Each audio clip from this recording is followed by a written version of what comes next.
This is HBR News number 533. It's a holiday in Little Somalia, where we'll be discussing the news of the week and give it the Badger treatment.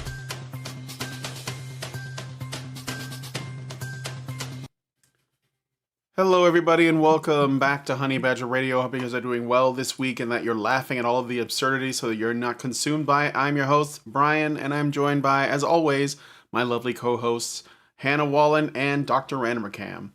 On today's show, HBR News, we're going to be talking about this recent business of fraud in Minnesota. No, not voter fraud. It's more of a financial fraud and exploitation of, well, victimization of children, I guess you could say. There is news of a serial killer in Ohio that might be more interesting than you think, a sex trafficking Nebraska teacher, and more. So stick around. It's going to be a good time. And be sure to join us afterwards for the patron-only show. So I was just kind of like looking around on our Discord server. We have a room called Show Topic Suggestions where people can just like throw us stuff. And we have a few people that tend to post a lot in there with lots of every single interaction, basically. But sometimes there's like a nugget of something interesting. And I found a YouTube channel by a male feminist, I can only assume, or a male leftist anyway, called Hawk Podcasts.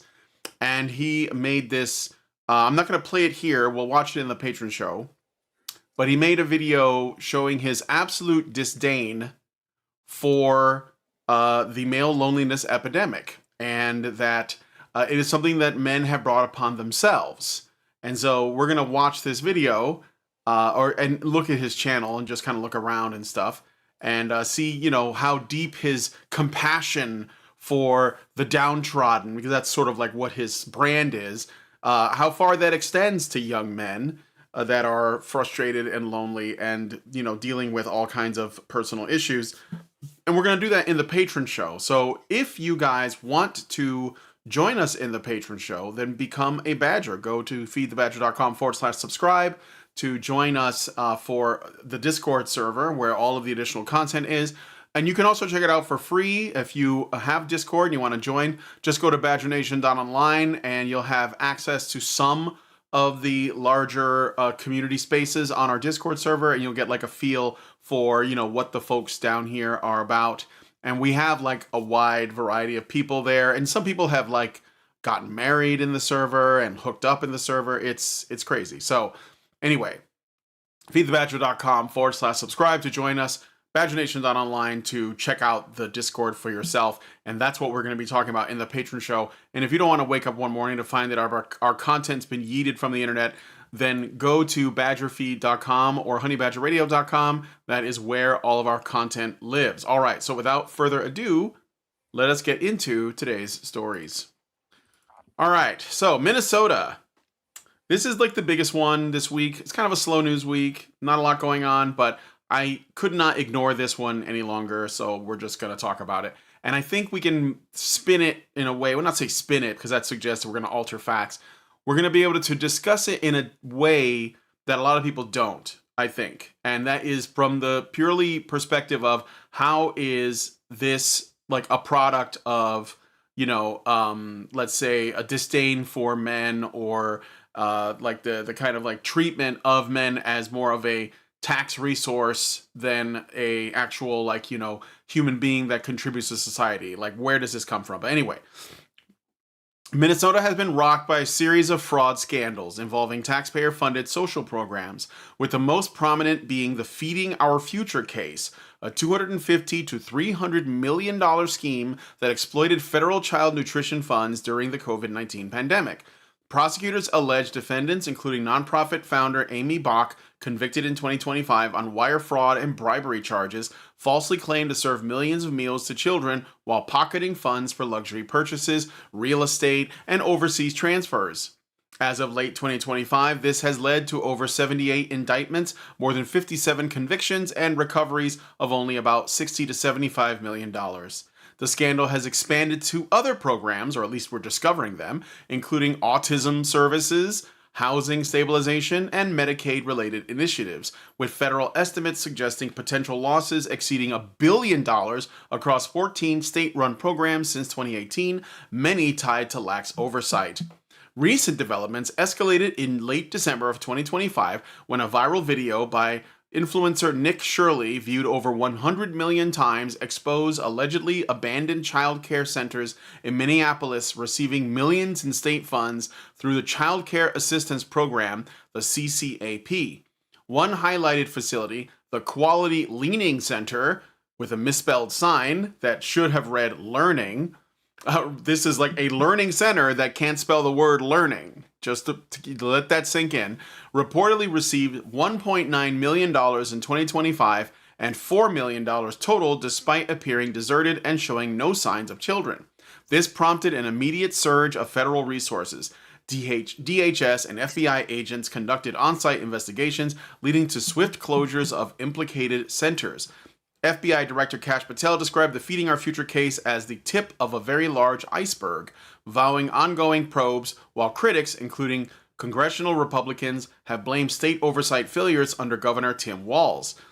The fallout continues, heightened national scrutiny, political backlash targeting Minnesota's Somali community. Many defendants are Somali American, like the majority of them, and calls for broader accountability in welfare programs. And I'll go ahead and play this clip. This is a minute and 17 seconds from the Nick Shirley video, just so you guys have a little bit more context, and then I will give the floor to Mike or Hannah. So here in Minnesota, massive fraud is taking place within the government and the Somali population.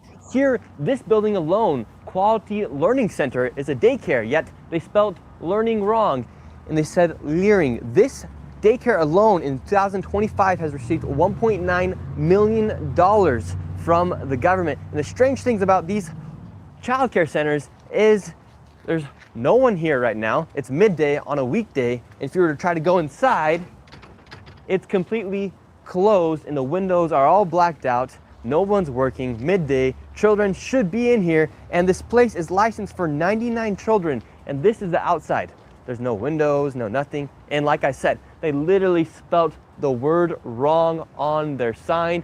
This is open and blatant fraud taking place here inside of Minnesota. The government is complicit with this, and this is just one of the hundreds of child daycare centers here inside of Minneapolis being ran by the Somali population. It's sad that it's happening here in Minnesota, and it stinks that it's happening and it's being labeled on the Somali population. However, that's just the facts of what's happening here inside of Minnesota. $1.9 million for this daycare center that can't even spell learning right.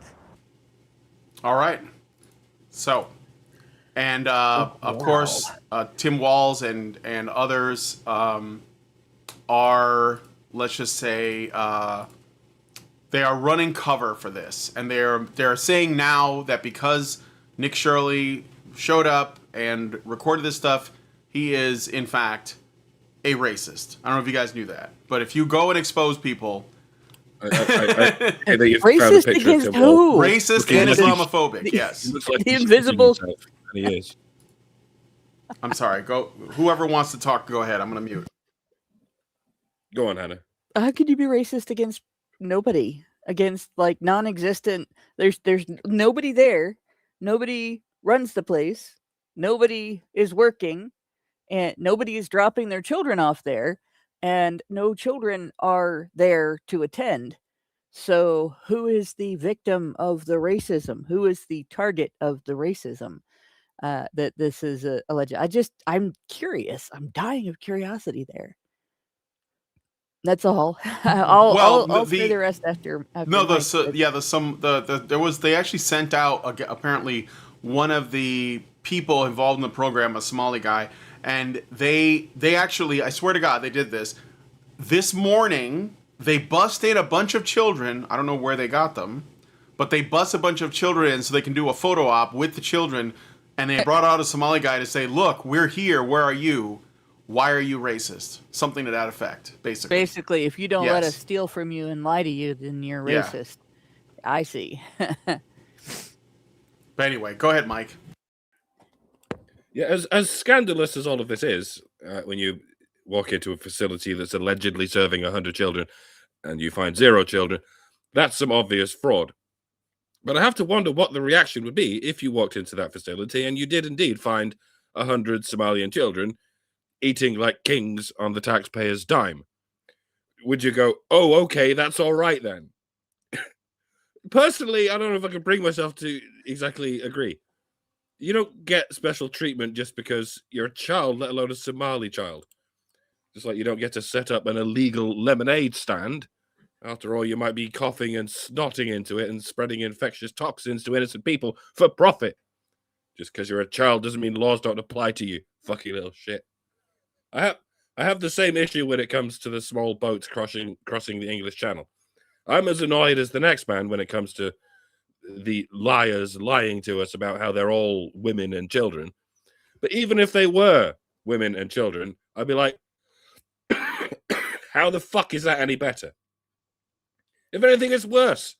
The fighting age men might be unwilling to work, but at least they're capable of working. Children are not. They're just mouths to feed. And pardon my scrotum, but it's not my job to feed them. It's not the taxpayer's job to feed them. It's their parents' job. And they can bloody well do that in their own fucking country. Even if your country is currently at war, these boat people are not coming from war-torn countries, certainly not from wars that have anything to do with you or me. Sure, our governments are largely at fault, so fucking go to Tony Blair's house, go to George Bush's house, go to the vast complexes of empty mansions that these war criminals bought with their blood money. We didn't do shit. Leave us the fuck alone. You know what we do with our children when we're at war? We had a huge bloody war like 80 years ago. You know where we sent the children so as to keep them safe? The fucking countryside in our own country. We just moved them 100 miles down the road from the parts of the country getting bombed to the parts of the country not getting bombed.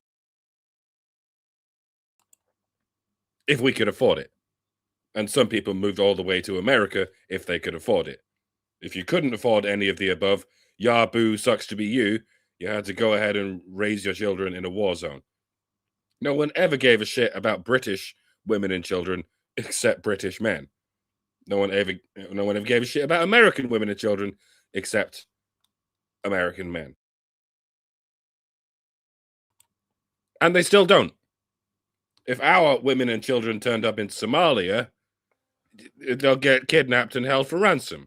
Or just, something far worse that doesn't quite bear thinking about. So yeah, when everyone has learned their lesson about the way governments fraudulently steal our money to give to children that don't exist, please consider learning a lesson about the way governments fraudulently steal our money to give to children that do exist. As much as I despise the term suicidal empathy when used as a euphemism for oikophobia, if the term can ever be used applicably, it's when it comes to this shit. But what about the women and children? We can't just give them nothing. Yes, we can. Pardon. The fucking bollocks to women and children. Women can work the mills, children can work the mines. And if you don't like it, you can fuck right off. There you And go. that's just our own women and children. If it's women and children from bumfuck Fuckistan, and all they've ever done is rob us and colonize us, they shouldn't even get the privilege of working in the mills or in the mines. Hop, skip, jump, my dudes. Hippity hoppity, get off our property. Go back to Fuckistan. I feel bad for you. I really do. But hey, I feel bad all the time about all kinds of shit. Join the queue of things I feel bad about and see if you ever make it to the front. I don't fancy your chances. But hey, I'm not in charge.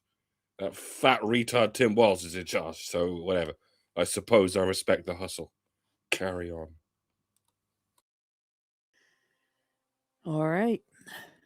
So my take on this is going to be a little weird in a couple of ways, and part of it is because this is it's I know a lot of people are shocked by this, and I'm not, and I have good reasons. it's basically because I have been working since I was a teenager here in the United States, and I have usually had 2 or 3 jobs at a time during my adult time working. Um, so I've worked with a lot of people. I've worked with the people from the United States. I've worked with foreign nationals who are working in the United States.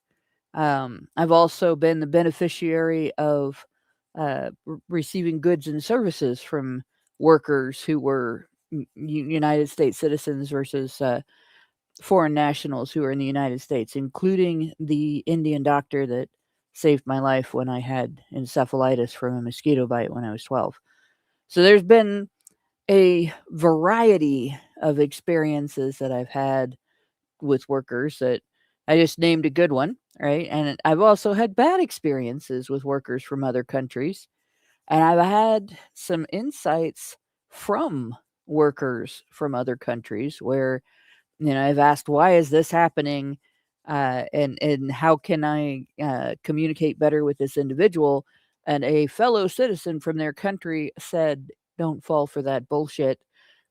He knows better and he's lying to you. And then went on to tell me that in some African countries, when people come to the United States as refugees, their friends and family members, the people working in the system with them as well, also tell them how to exploit white people's fear of being accused of racism in the United States. And so I've had coworkers that I thought, oh, the problem is I'm not communicating effectively. The problem is this person doesn't know our culture. This person doesn't know how this thing is done. This person comes from a country where men don't do these things, only women. No. The problem was this person was lying and trying to get out of work and accusing us in the workplace of racism for expecting him to do the same tasks that the rest of us were obligated to do as part of our job. And it was quite a wake-up call, right? Quite a wake-up call. So there's just because there are people who are here who are actually good workers and actually doing a good job does not mean that these individuals that are scamming the public can rightfully accuse you of racism and claim that they're doing a good job when they're not. They're not doing the job. They were stealing. They were openly stealing. And I think that it's not going to fly this time. I think that they're using the method that they were taught at home, that they were taught to use racism as a cover, use allegations of racism as a cover to essentially stop you, a thought terminating cliche, right? To essentially stop you from criticizing their behavior when they do things like this. This isn't a one-off. It isn't even a behavior that is unique to Somalia. The guy that I had this experience with and the lady that told me what he was actually doing, they were Nigerian. Okay. And I have worked with people from several other African countries. And over the years, I have had similar experiences with people from every country that I have encountered, residents from, citizens of, from Africa, where they've come over and expected to be able to behave like assholes. I guess I can't think of a better word. And if you don't like it, then calling you racist stops you from complaining. That's the way it is. And some of them have done illegal things.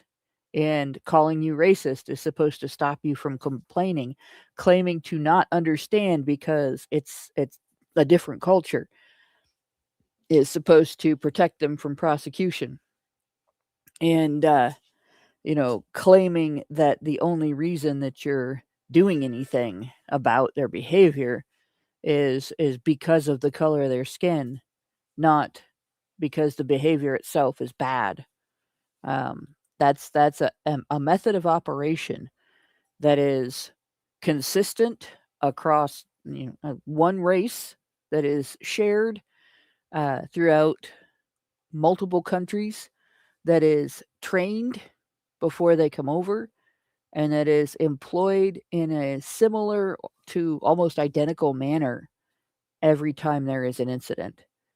So don't fall for it, because it's bullshit. Now, are they behaving any different from the BLM crew? No. And what did they do when they got caught with multiple infractions of fraud, stealing money from people who thought that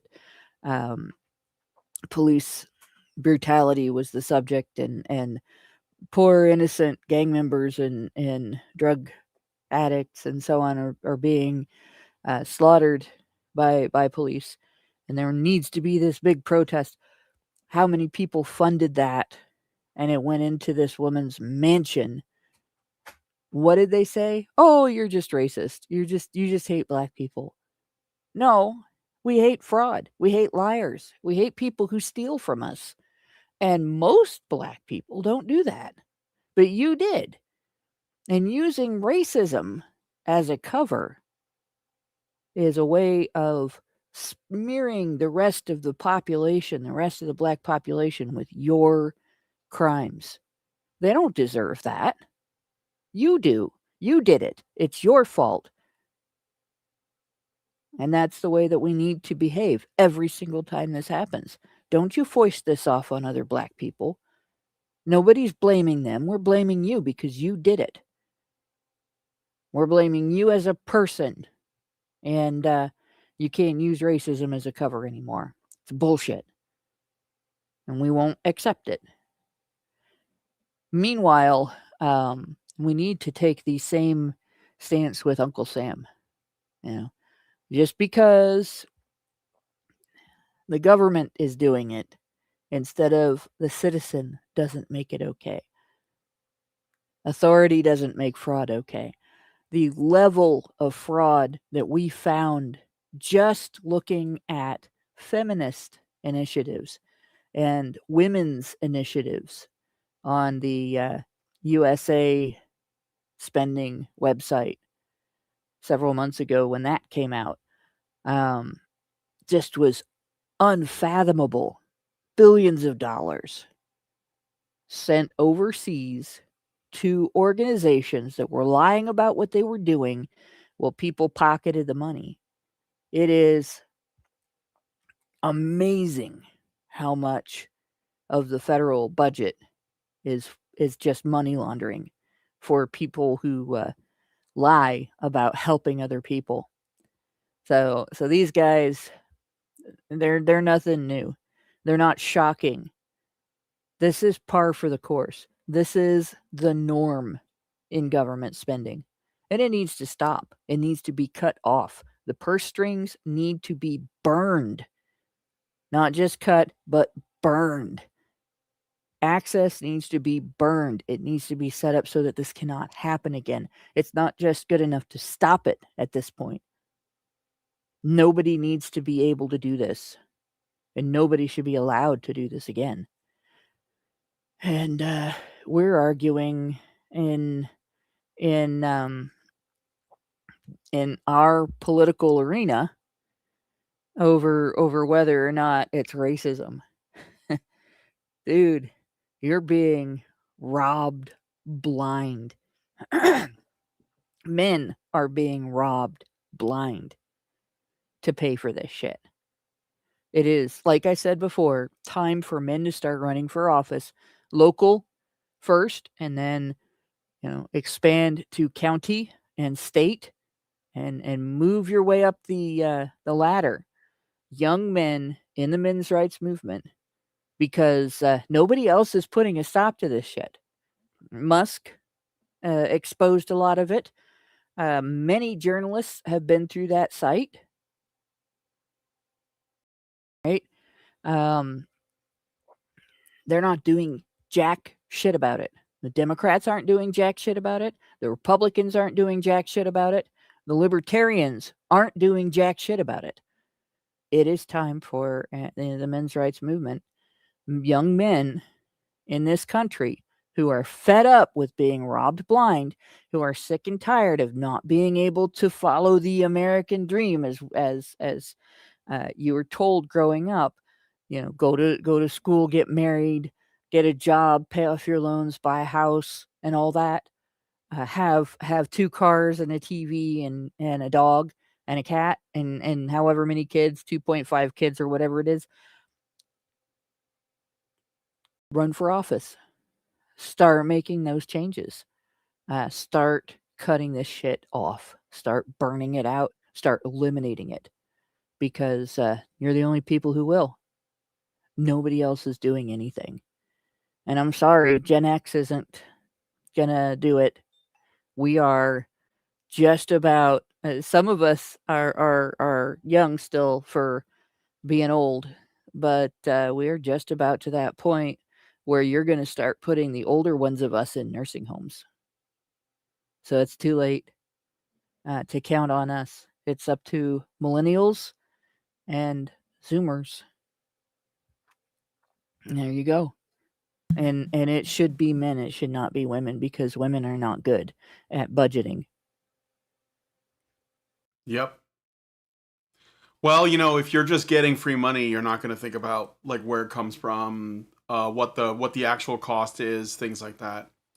So I just want to add to, I know you guys probably know this, but I'm just saying for clarity, Somalia, which is where these people came from, is widely regarded as exhibiting characteristics of what we call a kleptocracy, a system where rulers and elites exploit political power for personal enrichment through systemic corruption, often at the expense of public resources and development. So, like they exploit themselves. Like it's the system they're coming from, and they come here and they have the same mentality, but like there's more riches to exploit. There's more to take. So why wouldn't they do that? And it's just a commentary, if anything, that it is a culture that just like has that, right? They've always had that. That's why Somali pirates are a thing. And I say that this is what makes it different from, say, a country like Ethiopia or Nigeria, which is like a lot more, they have a higher moral framework because there's a lot of Christianity there, and that's where they get it from, or places that were perhaps formerly colonized that are no longer colonized, that still sort of like hold on to some of those things. So yeah, there's that as well. There has also been some recent developments, like it looks like Ilhan Omar may be implicated in some of this as more of this is coming to light, but this is all kind of breaking. I mean, these things don't happen very quickly, so we have to like wait and see what the outcomes are. Obviously, people are very upset and they want like arrests and all kinds of shit to happen right now, but this is just not the way these things go. You have to build a case, you have to, do interviews and investigations. These things take time. But I do think that, this is definitely not going away, and it can't really be hidden. And allegations of racism or of Islamophobia or xenophobia or whatever, they're just not landing with people anymore. Like, I'm just seeing everywhere I look, and, at one point in time, and I've been doing this for over 10 years, I remember when allegations of an ism or a phobia would make people recoil, and they were like, oh my God, what do I have to like find a way to make the argument that essentially says I'm not those things because of X, Y, and Z. Nowadays, people are like, I don't care. You're just using that as a bludgeon. It doesn't mean anything. I'm just going to carry on. You have committed a crime. We're going to investigate it. I don't care what color your skin is, whatever. We're going to see this through, right? We're going to enforce the law, which is really the only thing we could ask for. And I don't know what this is going to do for the leadership in Minnesota, but I can tell you that it is one of the more corrupt states. Somalia, by the way, one of the most corrupt countries in the world, right behind like South Sudan, which is, I guess, even worse somehow. So there is that. But on the plus side, I do have some breaking news. The Quality Leering Center is fixing the spelling on their sign. So this means that they're doubling down. They're actually going to fix it. And I even have video evidence of somebody driving past that is showing that they're actually going to be addressing the spelling error because, you know, we got to get our priorities right. So I guess we are going to call it the right thing, which is it's too bad because that was a decent meme for a while there. So You can still meme it. I mean, people are still people will memeing still meme the it. They will billboard. definitely meme it. Yes. Yes. They Yeah, definitely you will. know that billboard where the city praised their pubic schools for a few days and Their before pubic correcting. Yes. Yeah. Yeah, you should never leave out the L if you're gonna misspell that word. All right. Which it's funny because that happened prior to the whole gender ideology thing making the news when people didn't realize what was going on in the schools and it was pubic. But yeah, them changing it, them fixing it doesn't mean that you can't meme the shit out of it. Mm-hmm. I would recommend changing the phone number as well, because I imagine your switchboards are pretty lit up right now. Yeah, right. Pretty sure nobody answers the phone. All right, so let me just really quickly greet some people in the chat, and then we're going to move on to the next story. But let us know what you guys think about this one in the comments, especially them fixing the spelling error. That's good news. All right. Hello to Nimna, sorry, Red Stapler, Men Bubnur, sorry if I'm butchering your name, Oikophobic Misanthrope, Richard Bier, Matt Watton, Albatross, Gabriel Phelan Lucas, Meredith G, Gin Bottle, Yago Kuno, and I already said Richard Bier, and in the special chat, the Threshold Moment, and in Rumble, Meow Forcina, Shadow Wolf 87, and Nautish. Hello, everybody, and welcome to the show, Zeranx. All right. Again, send us a super chat or a super chow. Allison says the super chows are stuck, so I guess if you did try to send us a super chow, maybe just send in a regular comment with what your comment was. If it's too big for YouTube or Rumble, then I'll have to wait until Allison fixes the super chows. But she says that they're stuck, so not my problem. I don't deal with that stuff. But anyway, we're gonna move on to the next story. Probably a WordPress issue. WordPress has been a pain in the ass. Yeah, it's a WordPress issue. Yeah, it is. All right, well, anyway, let us know what you guys think about this one in the comments. We're going to move on to the next story. All right, this one comes out of Ohio. Rebecca Auburn, a 35 or 36-year-old woman from Columbus, Ohio, pleaded guilty on December 19th, 2025 to 4 counts of murder and 1 count of felonious assault in a case described by Ohio Attorney General Dave Yost as serial killings. So she's a serial killer. Yost. Dave Yost. Like toast. Okay. Yeah, I said Yost. Yost. Dave Toast. That's what I'm going to call him now. Authorities. Wait, we used to have a professor at my university called Professor Yost, and we used to call him Toast. So,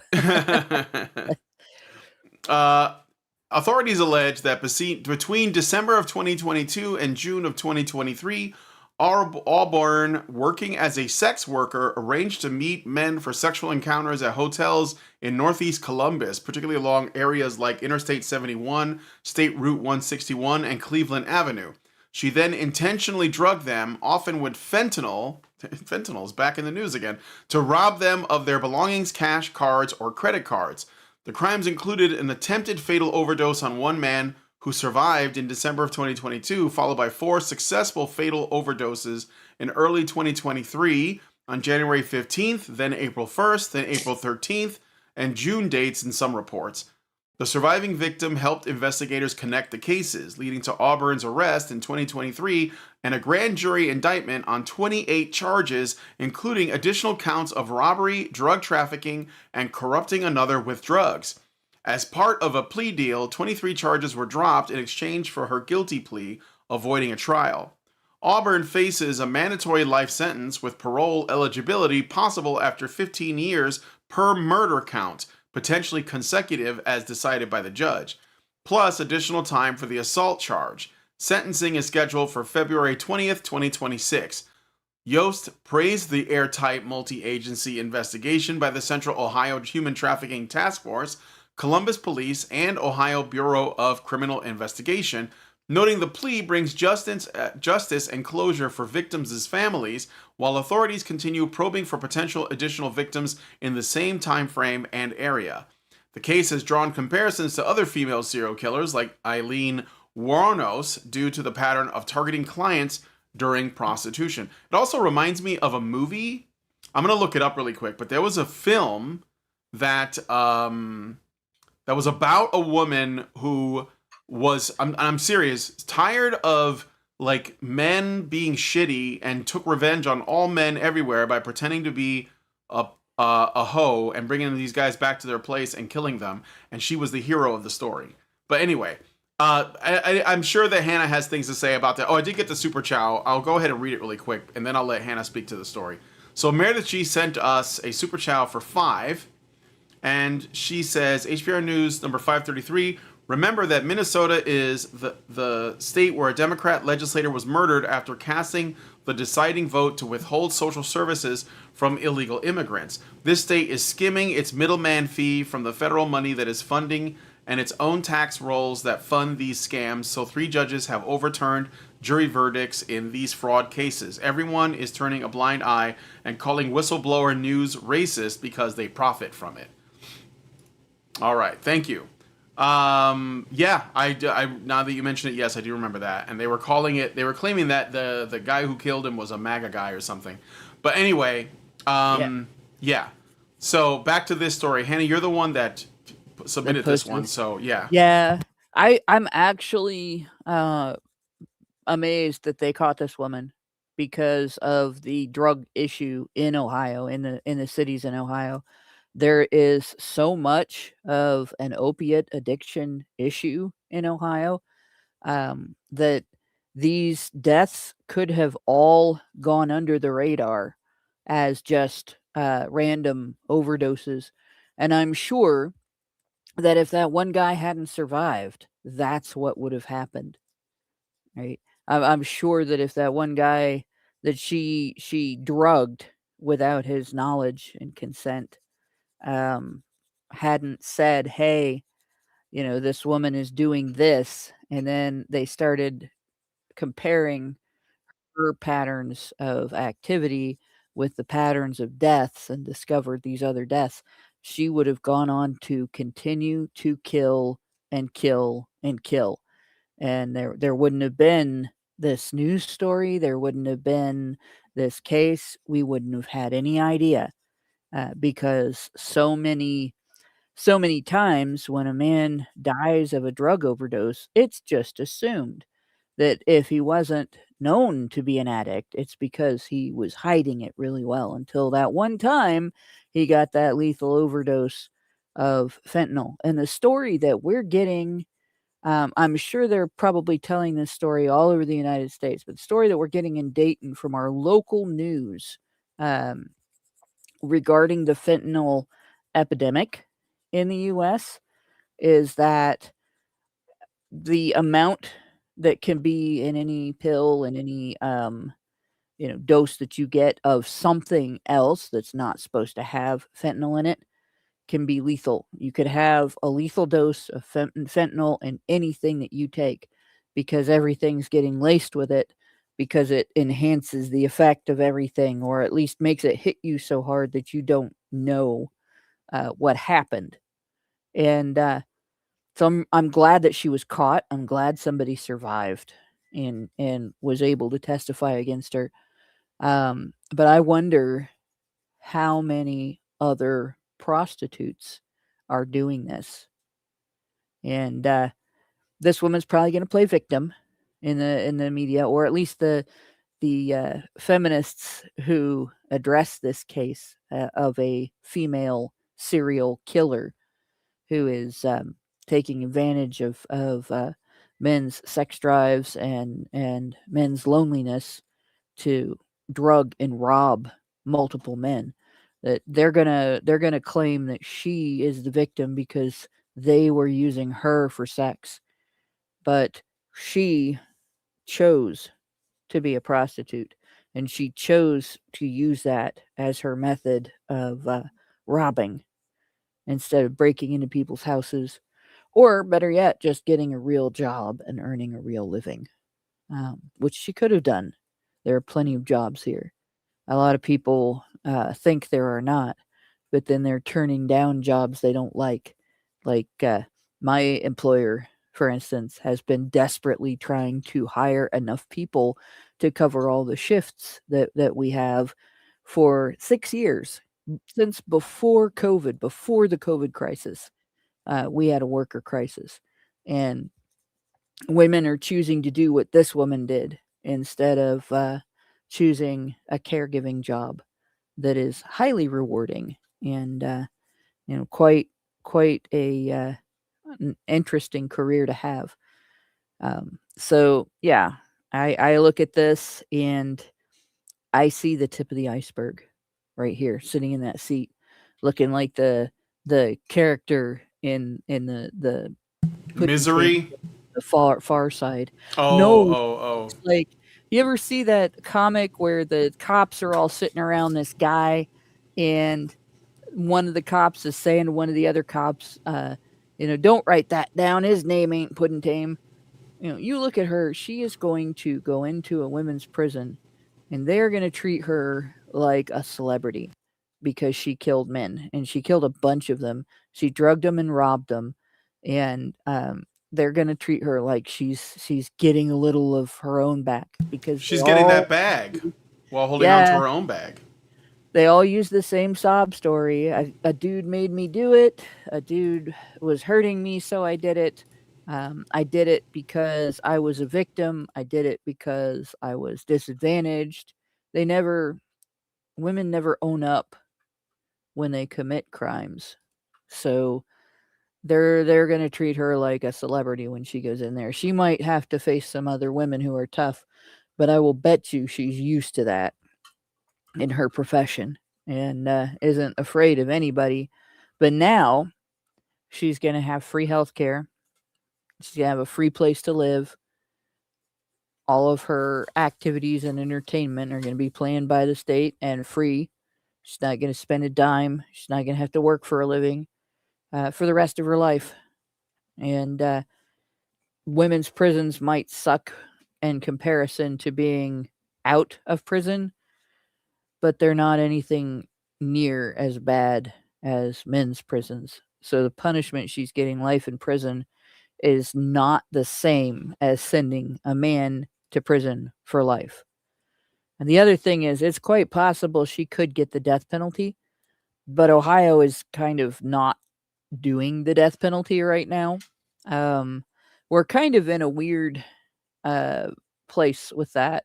Our governor has looked at it and does not think that the death penalty actually works he's not sure. He's very skeptical as to whether it actually works as a deterrent for crime. And that's the moral justification for the death penalty, is that it is a deterrent for crime. And so if it's not, then there's no moral justification, and he won't be able to continue using it, and we may see the end of the death penalty in Ohio. But as of now, the sentence can still be handed down. And if that happens, they'll commute it to life if the death penalty goes away. If they decide to continue using the death penalty, it won't be lethal injection, because Ohio is currently looking for alternatives to that because companies don't want their drugs used for it.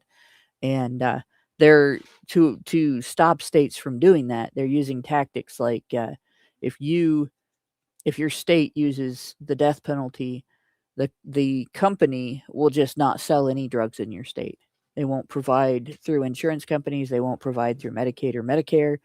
So, if you're relying on them for insulin, you're screwed.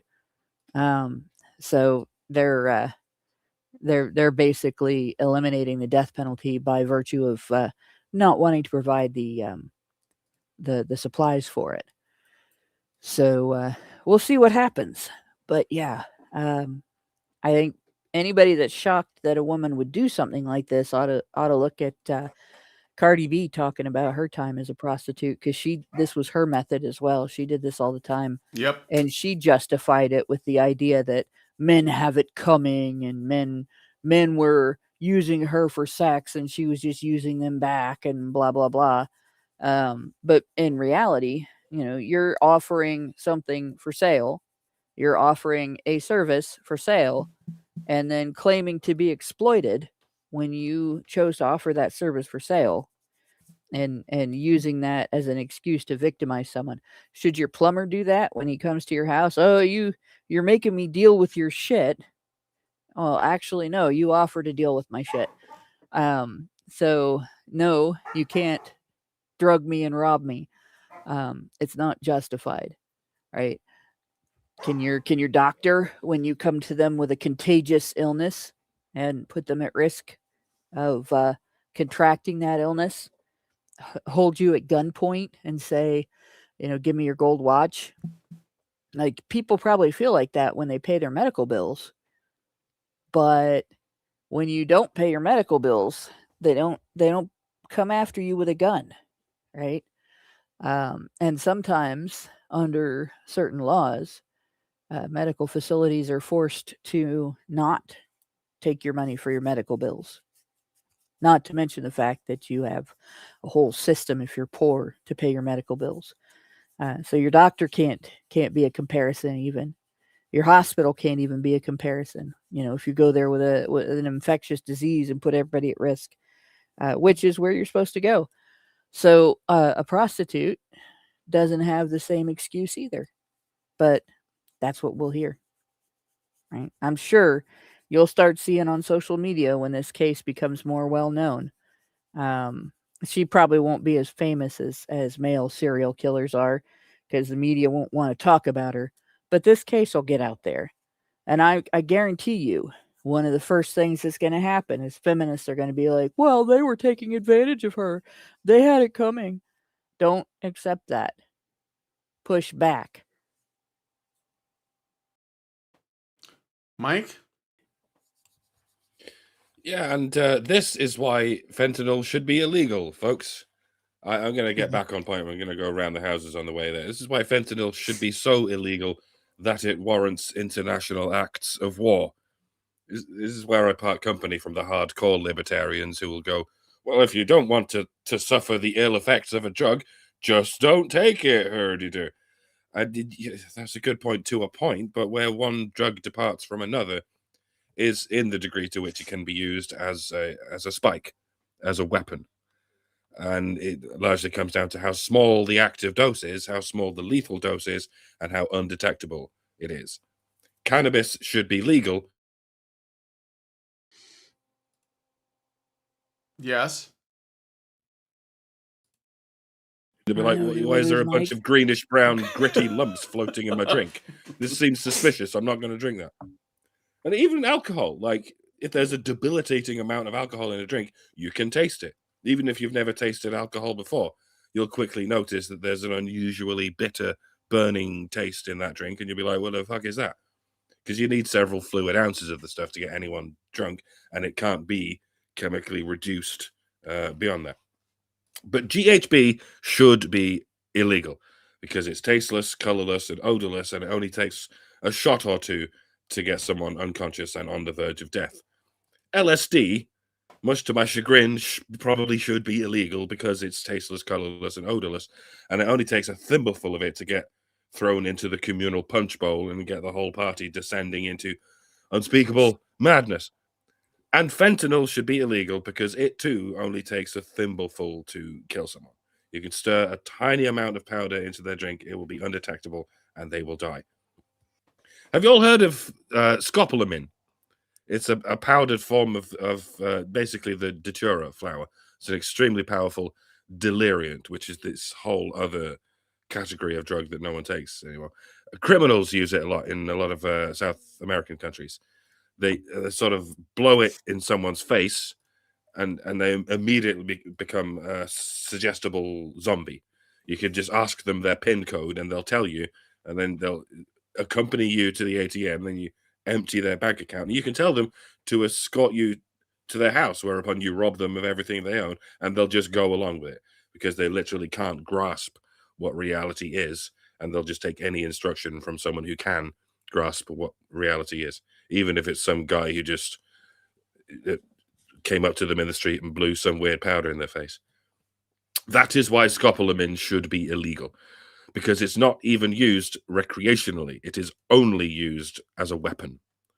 I'm just trying to find the right place to draw the line. There are some drugs that cannot be used as a weapon under any circumstances, like cannabis. And there are some drugs that are somewhere in the blurry gray line. You can try to kill someone with cocaine, but I wouldn't recommend it, because for a few minutes before they die, you're going to have to deal with cocaine bear. You can try to kill someone with Molly, but you'll need to feed them like a tablespoonful of unbelievably bitter crystals somehow without them noticing. This is the case with most drugs. They involve a foul-tasting substance that won't kill you unless you take a shitload of it. But as I said, the amount of fentanyl, you could pour some fentanyl onto your thumbnail, and that will be enough to kill someone. You could pour that into a drink, and it cannot be tasted. And even if they don't die, they'll just end up slumped over, barely able to move, and barely able to recall any experience, and barely able to do anything but the bidding of the criminal who fed it to them. That's why no one takes fentanyl on its own, just for the sake of taking it on its own. People, like Hannah said, people only take fentanyl because it has been spiked into other drugs. That's why fentanyl should be illegal, because it is used as a weapon far more than it is used recreationally. And that is why, if anyone is caught trafficking that shit across the ocean in the general trajectory of your country, you have every fucking right to blow that piece of junk out of the sky. I guarantee you'll be saving more lives than you end. And how do we bring this back to gender issues? Oh yeah, because poison is women's second favorite murder weapon, as seen in this story. Their first favorite murder weapon is men. Obviously, they use men to fight on their behalf, but we can't make men illegal. Well, Well, we're we working on shouldn't. it. I mean, Yeah, we that is certainly unfortunate. shouldn't. We should just teach men not to do women's bidding, and we're working on that slowly but surely. But if we could stop flooding the country with enough deadly chemicals to kill every man on Earth, a lot fewer people will die at the hands of all these psychotic women. And if we could stop teaching women to be psychotic, I guess that would help too. You know, one small step at a time, though, you know. Yeah. so You know what's sad is they give you fentanyl in hospital if you are in a situation like following a surgery or from a really bad injury where they want to relieve pain quickly, or they need something to treat pain that breaks through other painkillers. And I'm fortunate to actually have a allergy to the entire plant that opiates come from. The seeds, the pollen, the liquid from the plant, everything. So I can't have any opiate painkillers. But unfortunately, that means that you take this slower working stuff and you deal with the pain. If you're in that situation, you've had a surgery and you like they had to cut you almost in half to get a baby out. Um, which they don't give those if you're going to nurse anyway. But it's very, very highly controlled in hospitals.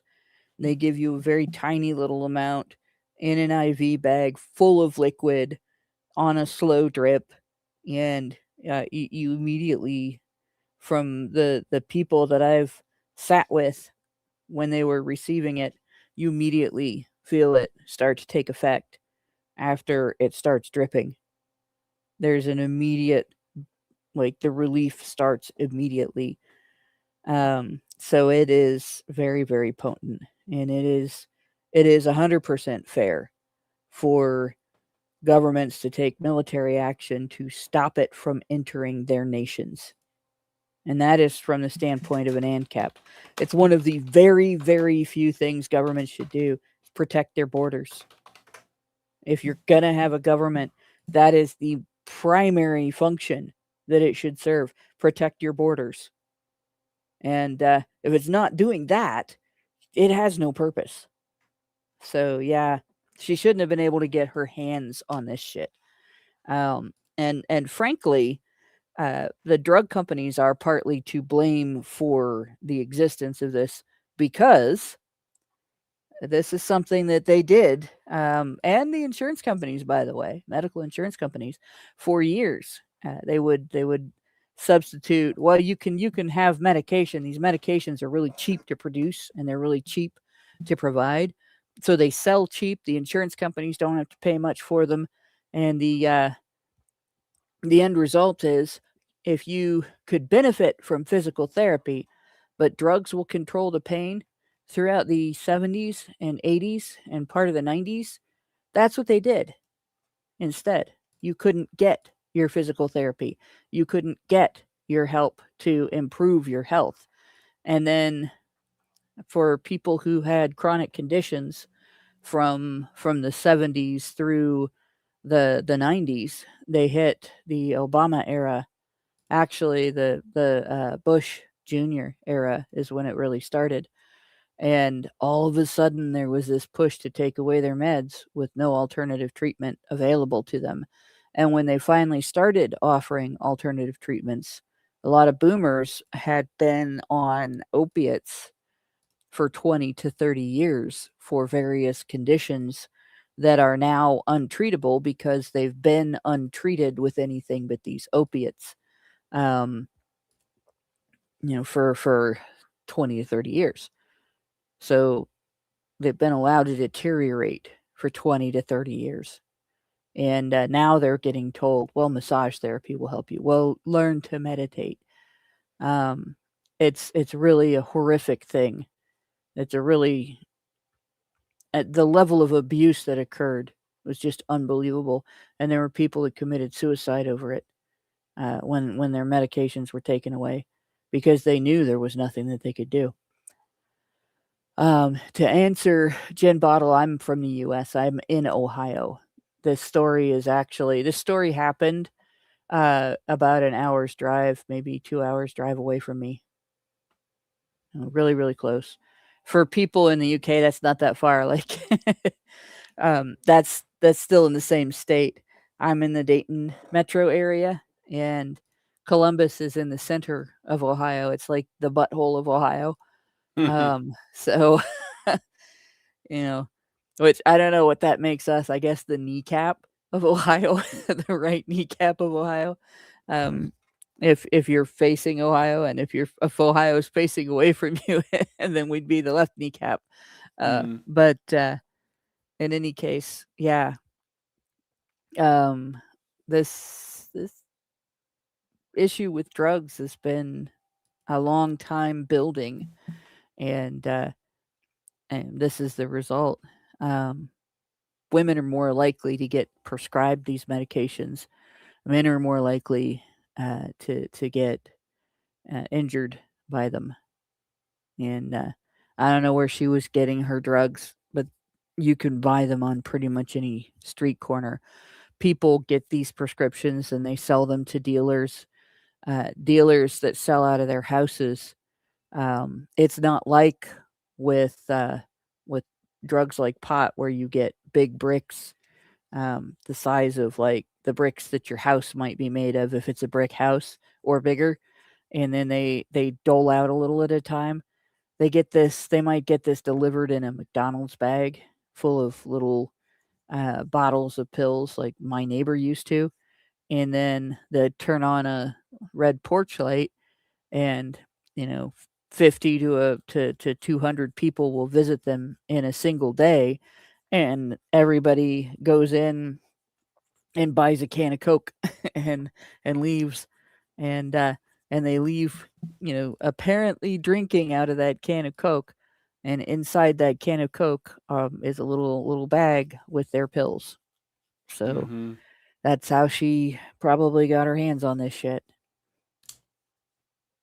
Well, I just want to add that I think the idea what's that powder that you can blow in somebody's face and kill them or turn them into zombies? Scopolamine. Scopolamine, that sounds like a really cool move for a death themed luchador. And There you go. that's something I want to see. Like El Caballero de Muerte, and he just blows it, and then the guys get possessed.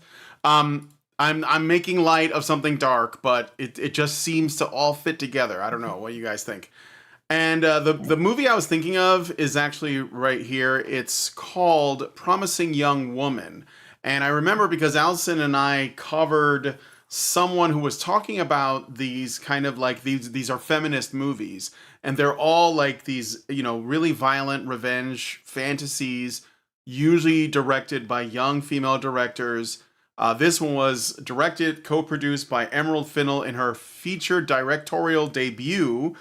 Fennell is a British writer and director, starring Carey Mulligan as Cassie Thomas, a 30-year-old medical school dropout living with her parents and working a dead-end job as a barista. It's a dark, powerful, mature revenge comedy that attacks rape culture and explores themes of justice, trauma, and forgiveness. So she basically takes revenge on men by going to bars, pretending to be drunk, and then the guys, they take them home, and of course I guess I've never seen the movie, but I guess they all like try something which is like evidence that to condemn men and justify her murdering them. So yeah, Promising Young Woman was the thing I was thinking of. Somebody mentioned another movie. I think Gabriel said Last Night in Soho. That could be. There's a lot of movies like There's this. a long-standing tradition of Yeah. this. These feminist Some of them revenge are fantasy more movies. graphic than others. Like if you go Mhm. back to I want to say the 70s, you have I Spit on Your Grave. Oh yeah, I Spit on Your which Grave. is Sure, yeah. There's a bunch of those. Yeah. pure gore. It's disgusting. And somebody showed it to me because she thought it would make me feel better about my experiences, and I'm like, no, I really wish I didn't see that. Yeah. It wasn't even a good movie. It wasn't even a good B movie. Like I usually like B movies, but that one was shit. Yeah. And Sure. Amazon has a series called The Power that is, I think Oh it's my still god. running right now. That is Yeah. just we Well, probably ought to do. there. There's a guy that contacted me to watch this, Yeah. and suggesting that maybe we should do an episode. We probably should do some Oh my episodes on it god. because the Yeah. themes in it are horrible. And Well, there's that show that Kim Kardashian is in. That's like really new. That's a. oh, I didn't even know It's she was in a yeah. I can't show. remember what it's called. I think it's like All's Fair, and I I guess thought her profession it's was taking pictures of alcohol on her butt. no. No, well, that's one. That's a side gig. Yeah. But yeah, anyway, it is a long-standing popular tradition, but and I'm not suggesting that this serial killer was like watching these movies and took inspiration from it, but it is interesting that we celebrate this stuff and Yeah, she does have the same attitude though, and that yeah. attitude is long standing. Women have this idea that if they just blame everything that they experience on men as a this like non-human entity population Mm-hmm. thing, a unit as opposed to like men be having as much individuality as women admit women have. Um, then they're justified in engaging in violence, taking out their anger and frustration and embarrassment and whatever else they might experience from the consequences of their stupid choices on any random man, and it's getting their own back because a man upset them at some point in their life, and men are to blame for blah blah blah, and therefore this individual man, even if he has done nothing to them, is part of the guilty population and deserves whatever she does to him. That's something that's been going on for a long time, and women have been getting away with it for a long time. There have been men that have been you go girling it for a long time, and Uh-huh. that needs to stop too. Yeah. So anyway, let us know what you guys think about this one in the comments. I'm gonna read some super chats that went through. Allison sent them so I can read them. But first, I got a super chat from Zeranx, who gives us $5 and says she could have been a famous rapper. Cardi C will have a whole line of them, the whole alphabet. Yeah, exactly. And then Meredith. Okay, I already read that one. We got another one from Zeranx for 5. He says regarding the learning center. Pushback says their hours are 2 to 10 p.m. Destiny brought this forward. There was a man interviewed in front of the building that said they're an after-school program and that was closed when Nick Shirley showed up. It's plausible that they could be innocents grouped with bad eggs, but there are still accusations that neighbors saw no kids visit the building for 8 years. Yeah, like normal, but again, I don't buy that. And Destiny, really, Destiny. Yeah, there's a daycare center across the street, down the street a little bit, but across the street from my house. All right. It is in its own building. It is it was built specifically to be a daycare center. And the building looks like it was made for kids. It doesn't look like the building that was pictured there. The windows are not blacked out. There's an outdoor playground. You can see on different days at different times that there are children playing outside because they go outside for recess. And it's a far cry from what we saw there. That building does not look like, by any stretch of the imagination, a daycare. And if I had kids and I was going to use an after school program or a daycare or anything like that, when I walked up to a building like that to register them, I would turn around and go right back out and go someplace else, because there's no way I would trust a place that looked like that. And I don't Yeah. think most moms would either. It doesn't look anything like a place that is designed for kids to be. No. There was not. There I'm was not nothing buying that it. suggested that it was a place other than that little sign that had the misspelled title. So it looks like a scam, but we'll see whatever the investigation reveals. But I'm not holding my breath that it's going to be like they're going to be in the free and clear. Reaper of I'll Chuds. tell you what, if Oh, I I'm saw sorry. a place like that with the windows blocked out, I'd be worried that the kids are being molested in there. Yeah, yep. Well, I said they bust in a bunch of children. I'm like, well, where did they get the kids? But Yeah. because that's weird too. But anyway, Richard Bier also sent a super chow and says $5. There was a TYT segment where Anna Kasparian, claims that this scandal benefited Israel because it distracts from the expansionist agenda and other shenanigans that Israel is behind. Yeah, well, look, that is just like two things can be true at the same time. Like Somalia could be robbing us blind, No. and Israel could take advantage of these things to essentially support themselves and enrich themselves. If So a what? meteor hits the it can all earth, Brian, stop. it's Yeah. just a distraction from Israel. You Yeah. have to understand that. Yeah. Or it's Nothing patriarchy. else in the world is happening or is allowed to happen except the things that we are supposed to be upset with Israel about. Like, Yeah. if all of a sudden we discover that the sun is a giant electric machine and somebody flips the switch and turns it off and we're all going to die, that's just a distraction from Israel's shenanigans. Mm-hmm. That's how that works. So we don't. The Jews are a this. distraction. The Jews are a distraction from Muslims, and the Muslims are a distraction from Jews. Yes. Fuck them all. All right. Well, anyway, let us know what you guys think about this one in the comments. We got to move on to the last story. All right. So, Elizabeth Jamie Love, pictured here, 36-year-old transition coordinator and teacher of the deaf at Educational Service Unit 11 in Holdridge, Nebraska, and her boyfriend, 42 or 43-year-old Jared Kraus, were arrested on October 4th, 2025, following an investigation into alleged sex trafficking of a minor. The case began when a 16-year-old female high school student, whom Love had instructed since middle school, reported inappropriate interactions with the couple. According to court affidavits, the grooming escalated over months. The student overheard Krause expressing sexual interest in her during an August phone call, with Love allegedly saying she would be willing to share him. Love asked the teen inappropriate sexual questions. On October 11th, Love picked up the student and brought her to their home, where Krause allegedly led her upstairs and propositioned her for sex, which she declined. Love reportedly gave the teen $100 afterward, which she claimed was a gift for a phone, not hush money. Yeah, it's Text totally not hush messages, not hush money. I swear. Text messages between the couple reportedly discussed seeking our person or our girl, and even foster care options, indicating premeditation. Both were initially charged with one count of each of sex trafficking a minor, a Class 1B felony punishable by up to life in prison and mandatory lifetime sex offender registration, while Love faced an additional count of sexual grooming by a school employee. As of late December 2025, additional serious charges, were filed against Love, including first-degree sexual assault of a child, 2 counts of second-degree sexual assault of a child, intentional child abuse, and witness tampering, all high-level felonies.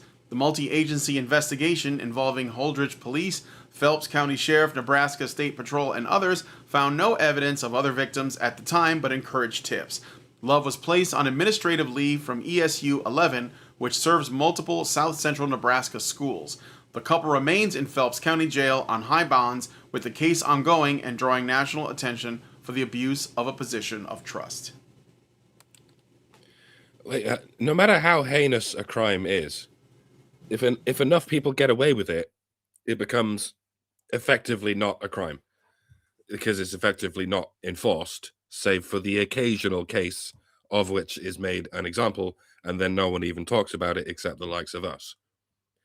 Kind of like male genital mutilation. For the longest time, before the Jews and the Muslims turned up, it was a crime. Even if it wasn't officially a crime enforced by the authorities, it was enforced by common law. If anyone was caught genitally mutilating a child, they would not just get away with it. They'd get thrown in the stocks at best and hung, drawn, and quartered at worst. But then the Jews and the Muslims turned up, and they were like, no, you don't understand. We are special people with special laws. We don't have to abide by your infidel ways. And everyone was like, okay, I guess we can't argue with that for some reason. Tell you what, we'll call it something else. Instead of calling it what it is, genital mutilation, we'll give it a fancy sort of geometric medical term like circumcision. And now it's a completely different thing, and it's perfectly okay. And then the practice began spreading to Christians and atheists and all sorts of other people, safe in the knowledge that there's somehow nothing wrong with it. And now it's widespread, and no one gets arrested for it. Even though it is a crime, at least in the UK, officially, technically.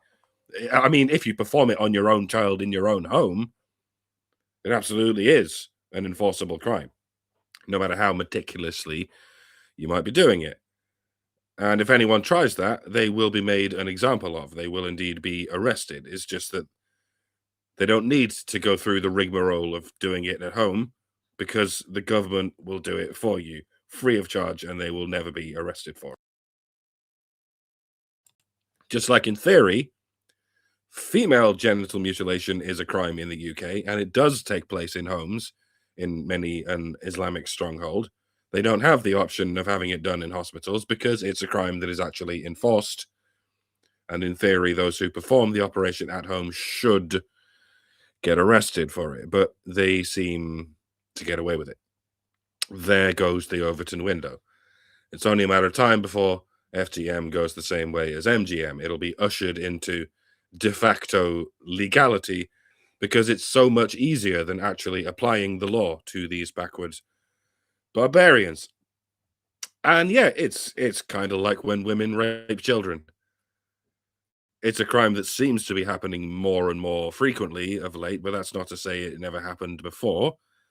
We live in a society, yes we do, a society that has always turned its back on children who are raped by women because we define rape as something that cannot be committed by women.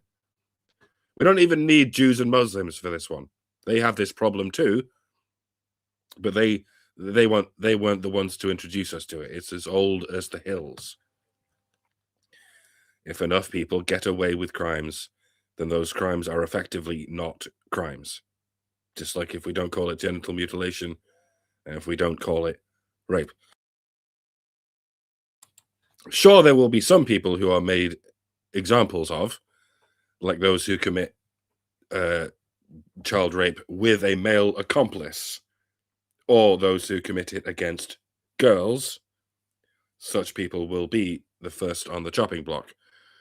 But I don't even think we at Honey Badger Radio go scratch the surface of many women, especially teachers, but women in general, are out here raping boys all the live long time. And I hate to say it, but I see it getting normalized before it ever gets properly cracked down on. Especially when conservatives and liberals alike are all happy to go, lol, nice. He enjoyed it. It was a gift. I mean, we're already there, aren't we? Damn near 100% of genital mutilation crime.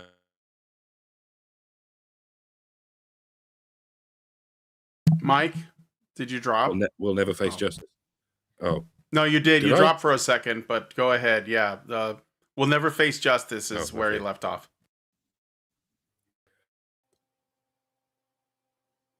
He's still.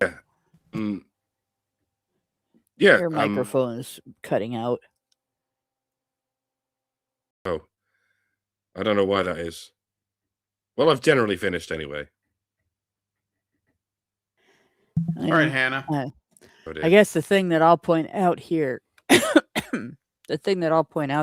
the lack of accountability for women isn't just in the legal system, and it isn't just people going nice, and like that. That is a thing, and it's been a thing for a long time, and it's unfortunate and needs to change. But this headline, for fuck's sake, allegedly offered to share boyfriend. When you look at what actually happened, that's not an offer, right? That is the same thing, the same kind of thing that Ghislaine Maxwell was convicted of trafficking for doing. She brought a student to her boyfriend for sex. They didn't force sex on the student, but they could have. But it doesn't matter if they, in terms of it being an illegal act, it doesn't matter if they went on and committed another illegal act or not on top of it. It's still an illegal act. It's soliciting. And if the student was a minor, that's soliciting a minor. She brought a minor to her home for the minor to experience solicitation of sex from an adult. That's what happened. She didn't offer to share her boyfriend. She attempted to groom and exploit a minor for sex and to traffic a minor for sex. And the headline makes it sound like she was being all cutesy and flirtatious because she's female. If a man did this, no such headline would be published. The worst possible way that it could be phrased for his reputation would be how it would be phrased. The headline might just be in all capital letters, like that one New York Times headline when World War I started, the war, and instead it would say wood chipper. Right? There would be no sympathy for her behavior. There would be no trying to cushion the blow the reader feels when they see that this woman was trying to traffic and molest a young person. It would be plain, clear, simple language. Every time any media outlet does this, they need to hear from you. Fox News on the comment section of this article needs thousands of comments that just say, what the fuck? This woman attempted to traffic and groom and molest this student. This is what Ghislaine Maxwell was convicted of doing, bringing young women to an adult guy, for sex. And you guys phrased it like she did something cutesy and innocent. That needs to stop. It doesn't matter whether it's left wing, right wing, trusted news sources are doing this even. If Newsmax does it, call them on it. Right? If the Epoch Times does it, call them on it. If Fox News here has done it, call them on it. If your favorite, most trusted news source does it, call them on it. Don't just do it to the other side. It is messed up and dangerous that we fall into euphemisms and cutesy language and portraying it as flirtatious and innocent when women are sexual predators, or when sexual predators are women. Right? It's extremely dangerous, and it's dangerous in multiple ways. First of all, it takes recourse away from the victim. It is hard to get people to help you stop your perpetrator. If people think think of your perpetrator as just playful and cute, right? Instead of being a predator. It is hard as hell to get people to recognize you as an injured party if people think that what your injurer did was playful and cute and not malicious and harmful. These women are monsters. They are every bit the monsters that men are when men do this. There's nothing better about a woman doing this.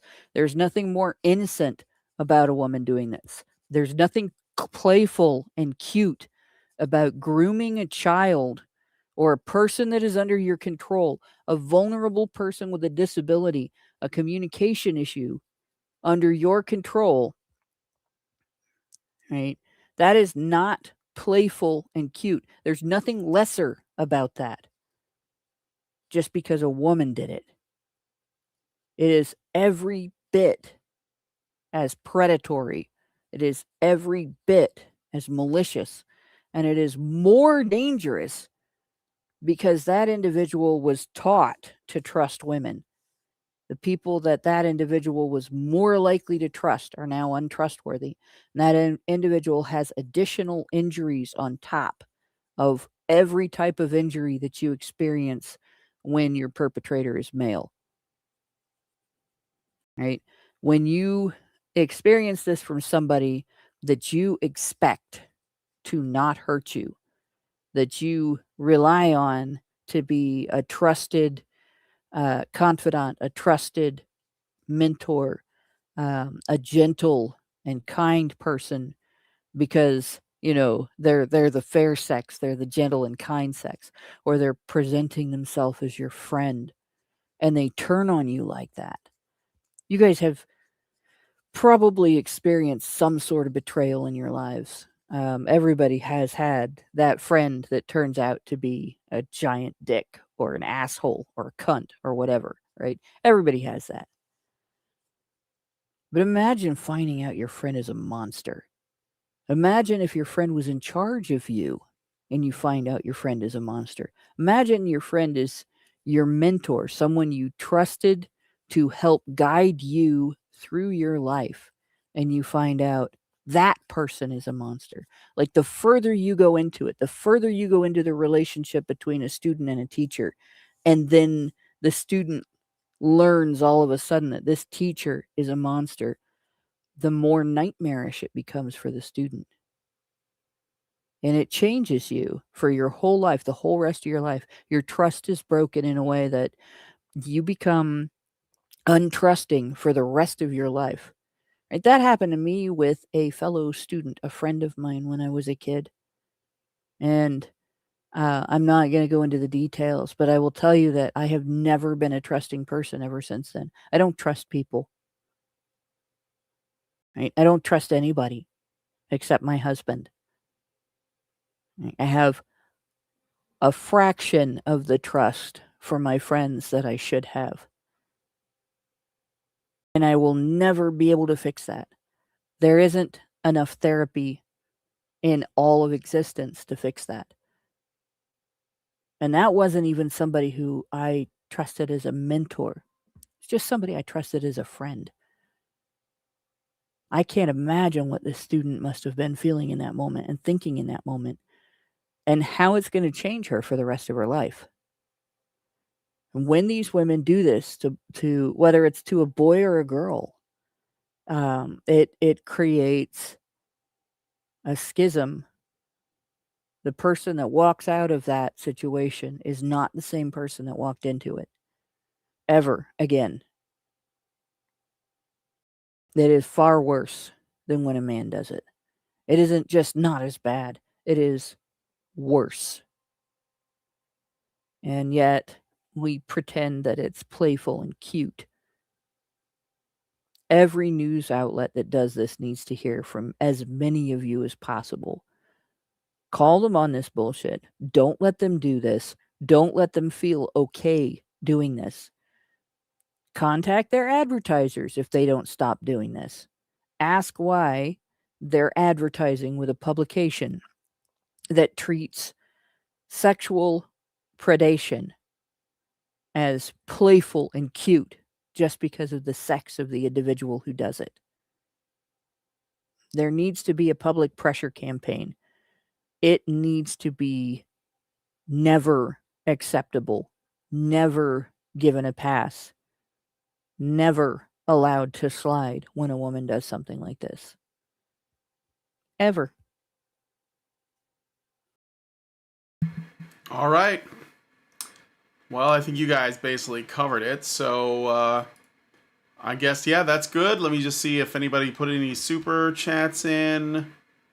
Looks like nothing so far. So we're going to go ahead and go into the patron show now. We're going to look at this channel.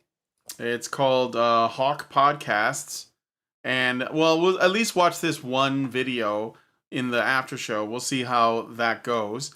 But yeah, if you guys want to join us for that, then go to feedthebadger.com and set up a monthly subscription. $5 a month will get you into the Discord where you'll be able to watch all the additional content. And if you give it higher levels, you can actually join in the conversations themselves. So please consider doing that. And if you just want to check out the, like the community generally, then just go to badgernation.online and join our Discord there for free. And you just talk to the people there and see if this is a community that you would like to hang out more in. So anyway, with that said, we're going to go to the patron show now. I want to thank Hannah and Mike for joining me and giving their commentary and thoughts on these stories. And I want to thank you guys, most of all, for hanging out with us.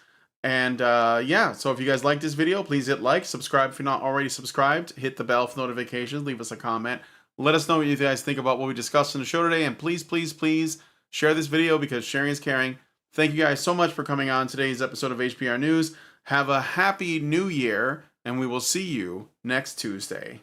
Men's rights activists are machines, dude. Okay? They are literal machines. They are talking point machines. They are impossible to fucking deal with, especially if you have like a couple dudes who have good memory on top of that too. Holy shit, you're fucked.